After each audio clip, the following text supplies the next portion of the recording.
আসসালামু আলাইকুম রহমতুল্লাহি ওবরকাতুহ।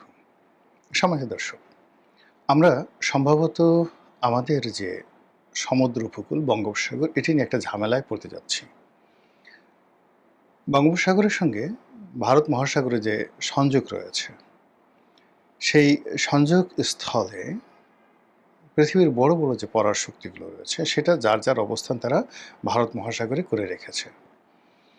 তো এই যে ভারত মহাসাগরে British navy, royal navy, American navy বা আমেরিকান তো নেভি না, আমেরিকান মেরিন বলা হয়, আমেরিকান মেরিন। তো ওরা নেভাল ফোর্সটাকে 3D যেটাকে ব্যবহার করা হয় সেটাকে মেরিন বলা হয়, জলস্থল অন্তরিক্ষে। তো সেটা তারা করছে এবং তাদের সেখানে সেই বেশ কয়েকটি পোতাশ্রয় আছে ভারত মহাসাগরে। এদিকে চীন সেই ভারত মহাসাগরের কাছাকাছি, ভারত মহাসাগরের ভেতরে, তার বাইরে উত্তর চীন সাগর, দক্ষিণ চীন সাগর এবং মালাক্কা প্রণালী, মানে ইন্দোনেশিয়ার সাথে যে স্পাইসি রুট যেটিকে বলা হয়, স্পাইস রুট, মালাক্কা প্রণালী, এটা কিন্তু হরমুজ প্রণালীর মতে খুবই গুরুত্বপূর্ণ, ভীষণ রকম। এই মালাক্কা প্রণালীর উপরে চীন তার একছত্র আধিপত্য বিস্তার করে আছে। আর এই আধিপত্যটিকে চ্যালেঞ্জ জানিয়ে মালাক্কা প্রণালীতে ভারত তার উপস্থিতি নিশ্চিত করার জন্য সাম্প্রতিক সময়ে মিস্টার নরেন্দ্র মোদী, ভারতের প্রধানমন্ত্রী, তিনি ইন্দোনেশিয়া সফর করেছেন। তো তার সেই সফরের যে দৃশ্য, এটা দেখছিলাম এবং সেখানে ইন্দোনেশিয়ার যিনি বর্তমান প্রেসিডেন্ট রয়েছেন, তিনি যেভাবে ভারতের প্রধানমন্ত্রীকে ইন্দোনেশিয়াতে সংবর্ধনা দিলেন, যেভাবে ভারতীয়রা সেখানে ঐক্যবদ্ধ হয়ে বিরাট একটা স্টেডিয়ামে, ইনডোর স্টেডিয়ামে নরেন্দ্র মোদী সাহেব বসে এবং ইন্দোনেশিয়ার প্রেসিডেন্টকে কথা বলতে দিলেন এবং সেখানে তিনি যে কথাগুলো বললেন, 1, 2, 3 করে আমি বলছি। ইন্দোনেশিয়ার প্রেসিডেন্ট বললেন যে আমি এই অনুষ্ঠানে আসার আগে প্র্যাকটিক্যালি আমি আমার ডিএনএটা টেস্ট করিয়েছি এবং সেই ডিএনএ টেস্ট করিয়ে আমি দেখলাম যে আমার এই ডিএনএর মধ্যে ভারতের ডিএনএ আছে। আমার রুট পূর্বপুরুষরা ভারতে ছিল। আর তো ভারতীয়রা তালি দিয়ে তারপরে বলল যে এটা একটা বৈজ্ঞানিক ব্যাখ্যা, কিন্তু আমি এখানে এসে আমি প্রমাণ পেলাম যে আমি আসলেই ভারতীয় এবং আমাদের মন্ত্রীরাও ভারতীয়। এটা আমি কিভাবে বুঝলাম, উনি খুব জোক করে বলছিলেন, সেটা হলো এখানে যখন ইন্ডিয়ান মিউজিকগুলো হচ্ছিল তখন আমার শরীরটা নাচতেছিল, মাই বডি ওয়াজ ড্যান্সিং, আমার নিজের অজান্তে। তো নিজের অজান্তে যখন বডি নাচছিল তখন আমি ধরে নিলাম যে আমার এই যে ভারতীয় ডিএনএ, সেই ডিএনএ ওই ভারতীয় মিউজিক শুনে সে তার আমার অজান্তে কমান্ডের বাইরে আমার বডিকে নাচাচ্ছিল। আর আমি যখন নাচছিলাম তখন আমার মন্ত্রী যারা বসে আছেন তারাও নাচছিল এবং গাইছিল। তো আমার মনে হচ্ছে তাদের ডিএনও ভারতীয় এবং নরেন্দ্র মোদী শুধু এই কথা বারবার শুনছেন আর বারবার 2 হাত কপালে তুলে ইন্দোনেশিয়ার প্রেসিডেন্টকে স্বাগত জানাচ্ছিলেন বা কৃতজ্ঞতা প্রকাশ করছিলেন। অন্যদিকে মিস্টার নরেন্দ্র মোদী যখন যাচ্ছিলেন, তিনি একটা ছবি তার যে এক্স হ্যান্ডেলে তিনি সেটা দিয়েছেন। সেখানে দেখা গেল যে তাকে রিসিভ করার জন্য ইন্দোনেশিয়ার যে ওয়ার প্লেনগুলো রয়েছে, জঙ্গি বিমানগুলো রয়েছে, ব্যাপকভাবে তাকে এই সংবর্ধনা দিয়ে, গার্ড অব অনার দিয়ে, আকাশ থেকে গার্ড অব অনার দিয়ে নরেন্দ্র মোদীকে সেখানে আহ্বান তারা জানালো। এবং আপনারা জানেন যে ইন্দোনেশিয়ার যে জাতীয় প্রতীক গারুদা, গারুদা, এই গারুদা প্রতীকটি মূলত হিন্দুদের একটা দেবতা এবং ওখানে বহু সংখ্যক হিন্দু ধর্মাবলম্বী ইন্দোনেশিয়াতে আছে। তো এখন এই যে নরেন্দ্র মোদীর যে ইন্দোনেশিয়া সফর এবং এখানে যেভাবে ইন্দোনেশিয়া বিশ্বের বৃহত্তম মুসলিম দেশ এবং ইন্দোনেশিয়া বলল যে আমরা, প্রেসিডেন্ট বললেন যে ভারত এবং ইন্দোনেশিয়া দেশ শুধুমাত্র বৃহত্তম, একে তো তারা বৃহত্তম মুসলিম দেশ আর গণতান্ত্রিক দেশ হিসাবে মানে চতুর্থ বৃহত্তম দেশ, 4th লার্জেস্ট কান্ট্রি। আর বিশ্বের 1 নম্বর গণতান্ত্রিক দেশ হলো ভারত, মানে জনসংখ্যার দিক থেকে 1.4 বিলিয়ন, মানে 140 কোটি মানুষ সেখানে আছে। এবং এই যে 140 কোটি মানুষের সঙ্গে ইন্দোনেশিয়ার যে জনসংখ্যা একীভূত করে তারা মূলত এই মুহূর্তে যে প্যাক্ট করতে চাচ্ছে, সেই প্যাক্টটি হলো সেই মালাক্কা প্রণালীকে আমেরিকা মুক্ত রাখার জন্য, মালাক্কা প্রণালীকে চীন মুক্ত রাখার জন্য, এবং মালাক্কাতে যেন হরমুজের মতো ঘটনা না ঘটে। ফলে আপনি দেখুন প্রতিটি রাষ্ট্রই কিন্তু যার যার সেই সমুদ্রপথ, পোতাশ্রয় এগুলো সামাল দেওয়ার জন্য কাজ করছে। আর অন্যদিকে আমরা বে অফ বেঙ্গল মানে বঙ্গোপসাগর নিয়ে আমাদের মস্তিষ্কে কিছু ঢুকছে না।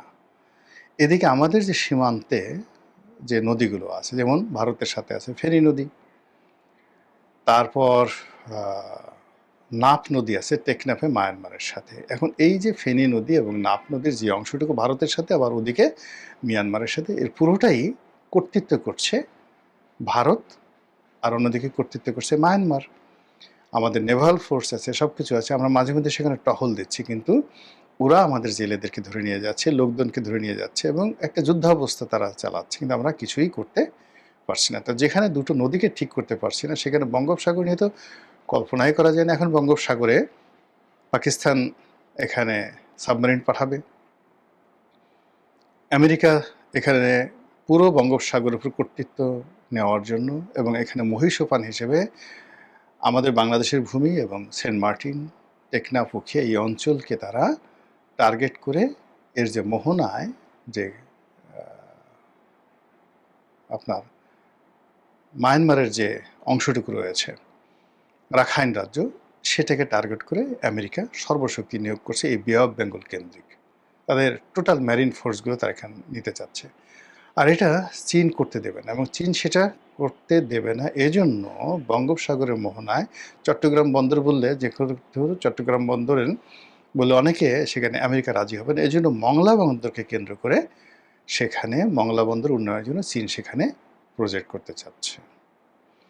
ফলে বোঝার চেষ্টা করুন যে আমাদের এই বঙ্গোপসাগর এই মুহূর্তে কিভাবে যুদ্ধের অধিক্ষেত্র বা যুদ্ধের দামামা বাজার মতো একটা অবস্থা বা পরিস্থিতি তৈরি হয়েছে। আবার আপনি যদি চিন্তা করেন যে এই বঙ্গোপসাগরকে কেন্দ্র করে যদি পরাশক্তিগুলো আমাদেরকে টানে, মানে তারা নিজেরা কিন্তু যুদ্ধ করবে না। চীন কখনো আমেরিকার সাথে যুদ্ধ করবে না, পাকিস্তান কখনো ভারতের সাথে যুদ্ধ করবে না বঙ্গোপসাগর নিয়ে, কিন্তু এখানে কি করবে, মানে গরিবের ভাউজ হিসেবে আমাদেরকে টেনে যে কোনো একটা পক্ষে ত্যাগ করে দিয়ে একজনের শত্রু বানাবে আর একজনের মিত্র বানাবে। এবং এই যে টানাটানি, এই যে রশি টানাটানি, সেই রশি টানাটানির মধ্যে আমরা যদি পড়ি আমাদের কোমর ছিঁড়ে যাবে, দেহ ছিন্ন বিচ্ছিন্ন হয়ে যাবে। কিন্তু এগুলো মোকাবেলা করার জন্য আমাদের কোনো রকম প্রস্তুতি নেই। গেল বঙ্গোপসাগর। এরপরে যেটা শুরুতে বলছিলাম, নাফ নদী, টেকনাফের নাফ নদী। এই নাফ নদীর উপকূলে বঙ্গোপসাগর এর যে অংশ পাড়ি দিয়ে সেন্ট মার্টিন, পুরো এলাকাটা মানে আমাদের জন্য আসলে এখন বিরাট একটা ঝামেলার বিষয় হয়ে গেছে। শুধু তাই নয়, কক্সবাজার, পুরো কক্সবাজার জেলা, বান্দরবন, খাগড়াছড়ি, এটি আমাদের জন্য এখন একটা গলার কাঁটায় হয়ে গেছে। এবং এখানে আমাদের সেনাবাহিনী, আমাদের বিজিবি, আমাদের পুলিশ, আমাদের সরকারি কর্মকর্তা এবং ওখানে যারা বসবাস করছেন, বাংলাদেশ রাষ্ট্রের প্রতি আনুগত্য যারা দেখাচ্ছেন, পাহাড়ি এবং বাঙালি, সবাই এখন চতুর্মুখী চক্রান্তের মধ্যে পড়েছেন। ওই পাহাড়কে কেন্দ্র করে, ওই এলাকাকে কেন্দ্র করে সেই বিভিন্ন মিলিট্যান্ট গ্রুপ, এটা রোহিঙ্গাদের মিলিট্যান্ট গ্রুপ হতে পারে, কুকিসিনদের মিলিটারি গ্রুপ হতে পারে, শান্তি বাহিনী হতে পারে, পাহাড়ি হতে পারে, অন্ততপক্ষে 20 থেকে 25টি সশস্ত্র গ্রুপ এই পুরো পাহাড়ি এলাকাকে তারা টার্গেট করে তারা যে তাণ্ডব চালাচ্ছে, তাতে করে ওই এলাকার মানুষের জীবন তছনছ হয়ে গেছে। এবং ওখানে যারা সরকারি কর্মকর্তা আছেন, এমনকি মিলিটারি পার্সোনাল আছেন, তারা কেউ কিন্তু স্বস্তিতে নেই। অথচ ওই পুরো এলাকাটি আমাদের জন্য আসলে আল্লাহ রাব্বুল আলামিন ভূস্বর্গ হিসেবে দান করেছেন, কিন্তু আমরা এই জিনিসগুলো সামাল দিতে পারছি না। এরপর আসেন ভারতের প্রায় 4000 কিলোমিটার সীমান্ত। এর বেশিরভাগ অঞ্চল ভারত ইতিমধ্যে কাটা তারের বেড়া নির্মাণ করেছে। আর যে সকল অঞ্চল ৩০০ বা ৪০০ কিলোমিটারের মতো জায়গা এখনো কাটা তারের বেড়া তৈরি হয়নি, কিন্তু এই এলাকা দিয়ে প্রতি মুহূর্তে ভারত বাংলাদেশে পুশিং করার জন্য যে চাপের মধ্যে রেখেছে আমাদের নেভিকে, আমাদের বিজিবিকে, পুলিশকে এবং সীমান্তে বসবাসকারী সাধারণ জনগণকে। একদিন দেখলাম যে মুষলধারে বৃষ্টি হচ্ছে। তো সেই বৃষ্টির মধ্যে মানে বুক পরিমাণ পানি, সেই পানির মধ্যে অস্ত্র নিয়ে বিজিবির যারা লোকজন তারা সীমান্ত পাহারা দিচ্ছে। এই নির্মম দৃশ্য, এই যে এই মানসিক চাপ নিয়ে একটা যুদ্ধ অবস্থা নিয়ে আপনি বেশি দিন আসলে এগোতে পারবেন না। সেই কাজগুলো কিন্তু এখন হচ্ছে। আর এগুলোর যে কূটনৈতিক সমাধান, ডিপ্লোম্যাটিক সলিউশন আমরা করতে পারছি না। এগুলোর মিলিটারি সলিউশন আমাদের জন্য একেবারে অসম্ভব। আর এই মুহূর্তে যেটি সম্ভব সেটা হলো জাতীয় ঐক্য। সেই ঐক্যের জায়গাগুলো রীতিমতো বড় বড় ফাটল তৈরি হচ্ছে। আর অন্যদিকে আমরা কি করছি, এলোমেলোভাবে মানে কিয়ামতের ময়দানে, হাসরের ময়দানে মানুষ যেভাবে দিক বিদিক ছুটাফেরা করছে, আমরা এখন অর্থের জন্য, বিদেশি বন্ধুর খোঁজে, পররাষ্ট্র নীতি ঠিক করার জন্য, এক্সিস্টিং প্রবলেমগুলো, নানা প্রবলেম এগুলো দূর করার জন্য পাগলের মতো ছুটছি। আর ছুটতে গিয়ে আমাদের যে শেষ সম্বল, শেষ বুদ্ধিটুকু, শেষ যে শারীরিক শক্তি, মানসিক শক্তি আমরা নষ্ট করে ফেলছি। আর এ সমস্ত কারণে পুরো দেশ এবং জাতি